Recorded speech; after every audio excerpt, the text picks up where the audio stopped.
Cikgu, saya baru sahaja nak tambah simpanan emas. Saya tengok 1 gram harga dia dah RM470. Okey, saya banyak terima soalan macam ni tuan-puan. Bila kita nak tambah simpanan, tiba-tiba kita tengok harga dan kita tak jadi nak tambah simpanan.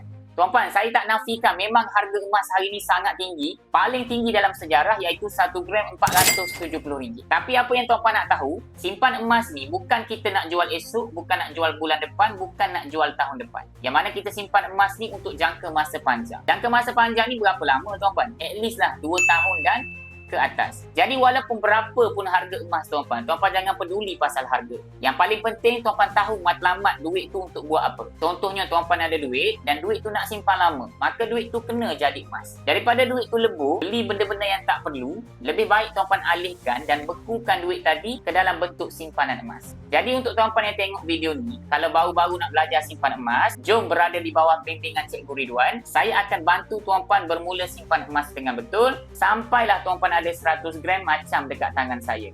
Jadi untuk mereka yang tengok video ni boleh isi beg biru dekat bawah untuk saya bantu daftar akaun emas dia. Dapat sesuatu tuan-puan? Nak lebih banyak ilmu emas dan kewangan, teruskan follow saya.